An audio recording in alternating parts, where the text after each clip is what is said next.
எகிப்தின் பிரமிடுகளை விடவும் பழமையானது சிந்து சமவெளி நாகரிகம். ஆயிரக்கணக்கான ஆண்டுகளுக்கு முன்பு இந்த நாகரிகம் செழித்து வளர்ந்தது. அவர்களின் வாழ்க்கை முறை, நகர அமைப்பு எல்லாம் இன்றும் நம்மை வியப்பில் ஆழ்த்துகிறது. அவர்களின் மறைவு ஒரு மர்மமாகவே உள்ளது. இந்த வீடியோவில் அந்த மர்மத்தின் ஒரு பகுதியை நாம் பார்க்கப் போகிறோம்.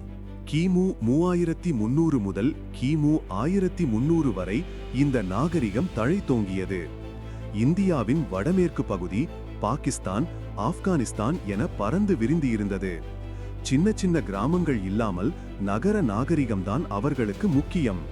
அற்புதமான நகர திட்டமிடல் அவர்களை வேறுபடுத்தியது. ஹரப்பா, மொகஞ்சதாரோ போன்ற நகரங்கள் அன்றைய உலகில் மிகவும் முன்னேறிய நகரங்களாக இருந்தன. நல்ல சாலைகள், நிலத்தடி கழிவுநீர் அமைப்பு, பெரிய கிடங்குகள் என அனைத்தும் அமைந்திருந்தன. இந்த நகரங்கள் எப்படி அமைக்கப்பட்டன என்பது இன்றும் ஆச்சரியத்தை தருகிறது. ஒரே அளவுள்ள செங்கற்கள், எடைகள், அளவீடுகள் என அவர்கள் தரத்தினை பேணி வந்தனர். இது அவர்களின் வளர்ந்த வர்த்தக முறையை காட்டுகிறது. தொலைதூர நாடுகளுடன் வர்த்தகம் செய்ததற்கான சான்றுகள் நிறைய கிடைத்திருக்கின்றன. அவர்கள் பயன்படுத்திய முத்திரைகள் மற்றும் சிலைகள் அவர்களின் சமய நம்பிக்கைகள், சடங்குகள் மற்றும் வர்த்தக தொடர்புகளை பற்றிய தகவல்களை தருகின்றன.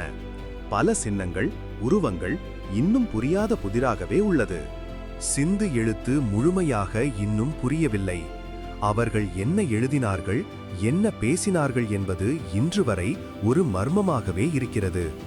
பல ஆராய்ச்சியாளர்கள் இதனை தீர்க்க முயற்சி செய்து வருகின்றனர். பசுபதி முத்திரையில் காணப்படும் பசுபதி லிங்கம் போன்ற உருவங்கள், அம்மன் வழிபாடு போன்ற சான்றுகள் அவர்களின் சமய நம்பிக்கைகளை பற்றி கூறுகின்றன. ஆனால் அவர்களின் சமயம் எப்படி இருந்தது என்பது முழுமையாக தெளிவாகவில்லை. சிந்து சமவெளி நாகரிகத்தின் மறைவு ஒரு பெரிய மர்மம். வெள்ளம், வறட்சி அல்லது படையெடுப்பு என பல கருத்துக்கள் நிலவுகின்றன. ஆனால் எது உண்மையான காரணம் என்பது இன்னும் தெளிவாக தெரியவில்லை. கிமு 1900க்கு பிறகு இந்த நாகரிகம் படிப்படியாக வீழ்ச்சியடைந்தது. சரஸ்வதி நதி போன்ற நதிகள் வற்றியதும் காலநிலை மாற்றமும் இதற்கு காரணமாக இருக்கலாம் என்று சொல்லப்படுகிறது. நகரங்கள் வீழ்ச்சியடைந்ததால் மக்கள் வேறு இடங்களுக்கு இடம்பெயர்ந்தனர்.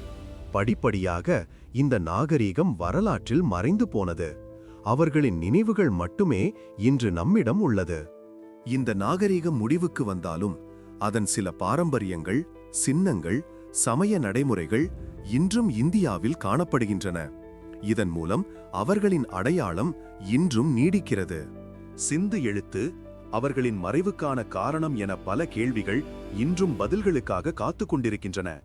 இந்த நாகரிகம் வரலாற்றின் மிகவும் சுவாரஸ்யமான மர்மங்களில் ஒன்றாகவே உள்ளது. புதிய தொழில்நுட்பங்கள் மூலம் தொடர்ந்து ஆராய்ச்சிகள் நடந்து வருகின்றன.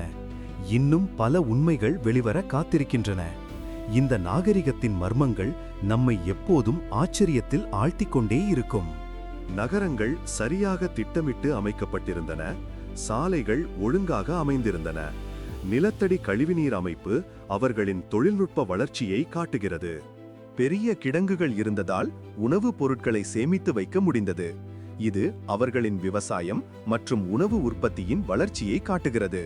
அவர்களின் கலை மற்றும் கைவினைப் பொருட்கள் மிகவும் அழகானவை. சிறந்த கைவினைத்திறன் கொண்டவர்களாக இருந்தனர். அவர்களின் கலைப்படைப்புகள் இன்றும் நம்மை வியப்பில் ஆழ்த்துகின்றன. தொலைதூர நாடுகளுடன் வர்த்தகம் செய்தனர்.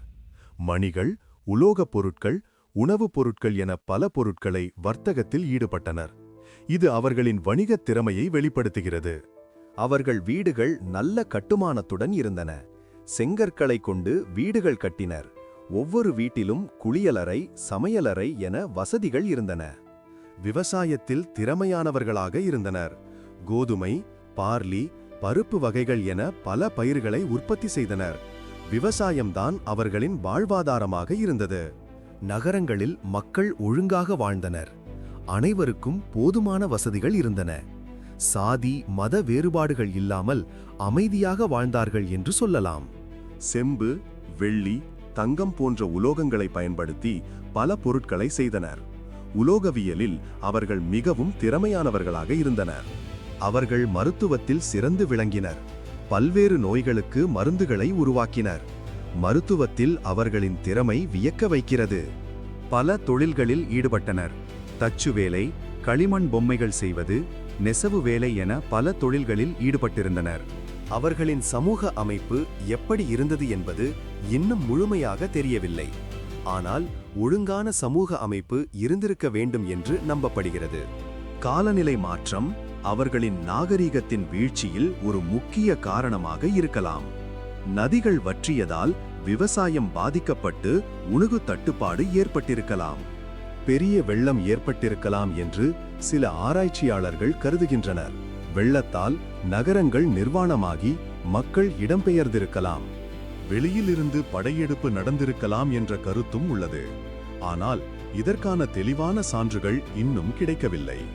தொடர்ந்து நடக்கும் ஆராய்ச்சிகளால் புதிய கண்டுபிடிப்புகள் வெளிவரும் என்று நம்புகிறோம்.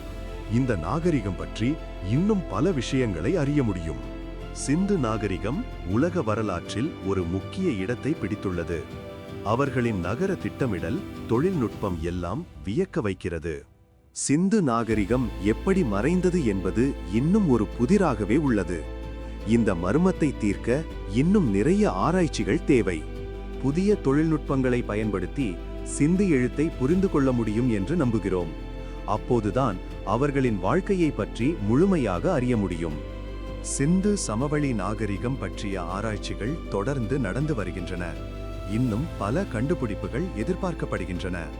சிந்து சமவெளி நாகரிகம் உலக வரலாற்றின் ஒரு முக்கிய பகுதி. அவர்களின் வாழ்க்கை, கலாச்சாரம் எல்லாம் நம்மை ஆச்சரியப்படுத்துகிறது. சிந்து சமவெளி நாகரிகத்தின் மர்மங்கள் இன்னும் தீர்க்கப்படாமல் இருக்கின்றன. ஆனால் இந்த நாகரிகத்தின் கண்டுபிடிப்புகள் நம்மை எப்போதும் ஆச்சரியத்தில் ஆழ்த்திக்கொண்டே இருக்கும்.